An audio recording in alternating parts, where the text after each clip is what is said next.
Hey, my name's Andrew, and in this video, I want to talk about 7 reasons you should consider buying the Canon R7. Now, number 1 on the list, this camera has in-body image stabilization, and that is a huge feature for a more affordable camera. Typically, that's something found on more higher-end Canon cameras, and in fact, you can correct me if I'm wrong, but I believe this is the most affordable Canon camera with in-body image stabilization. And why that is an important feature is, for me personally, I'm going to be using the Canon R7 for a lot of video work, and that is going to make my footage a lot smoother, especially when using lenses that don't have image stabilization.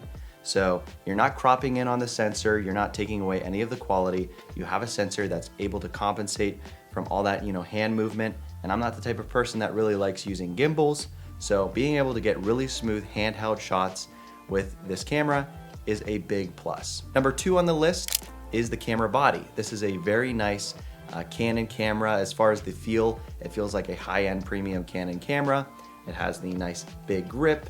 The button dial layout is very nice. As far as the ports go, you have a mic port, you have an HDMI, USB-C, remote, and a port to plug in some headphones and monitor your audio in real time. On the other side of the camera, you have a dual SD card slot, and that is really nice if you're going to be doing especially professional work, but basically anywhere where you want to have a backup SD card. So that's a really nice pro feature, but even if you're just a casual shooter, being able to have backup of all your footage is a really nice peace of mind feature. Now, another nice one is that this camera has the bigger Canon batteries, which means you're going to have better battery life. Now, those batteries are going to be more expensive if you want to buy some backups, but you won't need to change them out as often, and so that's a big feature for me. Of course, you have an electronic viewfinder and a flip out screen, and it just feels really nice and premium, and I just really enjoy every time I pick this camera up. Now, up next on this list, this camera is able to shoot 15 frames per second mechanical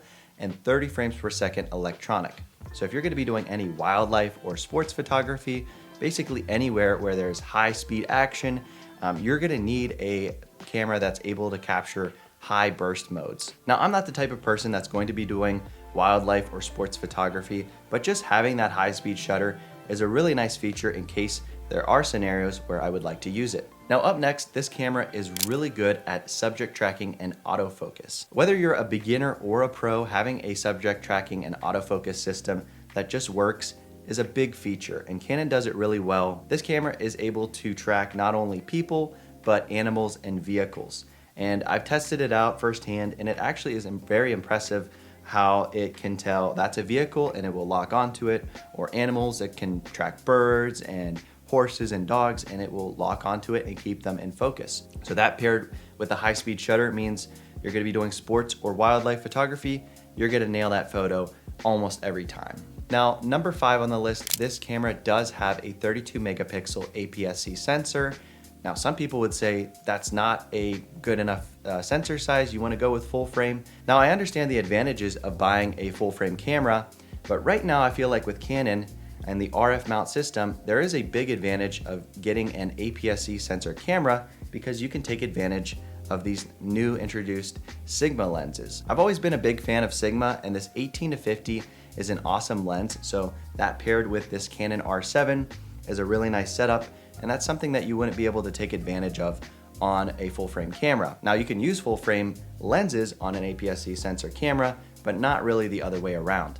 And Sigma is releasing a lot of nice primes. Some of them I've been using on the M mount system, so I'm really excited to get those and upgrade and use them here on the Canon R7. Now, up next, the video capabilities. That's one reason I got the Canon R7. The main reason is I'm gonna be using it for a lot of video work. So you're gonna be able to get 10-bit 422 4K 30 frames per second, and there is a 60 frames per second mode. However, I do believe there is some cropping.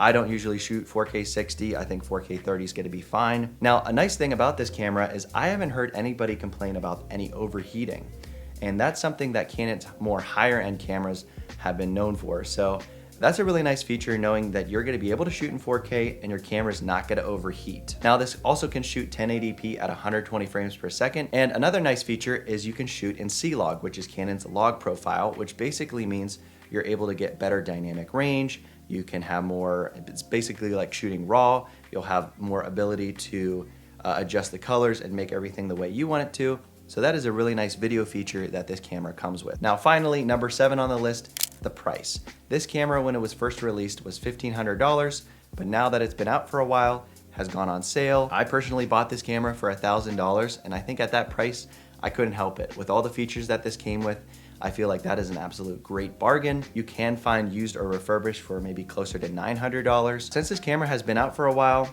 obviously the features haven't downgraded, but the price has come down to be more competitive. So I think if you can snag this camera for around $1,000, I think you're getting a really good deal. You know, like I mentioned, all those other features packed into this awesome camera body. Really feels like a camera that I don't personally feel like I'm gonna need to upgrade for a very long time. I am a casual shooter. I do kind of tend to buy more budget gear, but this camera kind of checks all my boxes and has all the features that I need. If this video was helpful, don't forget to drop a like. If you have any comments or questions at all, leave them in the comment section below. And if you want to see more content on the Canon R7 or other budget gear, consider subscribing. And if you do, I'll catch you in the next video.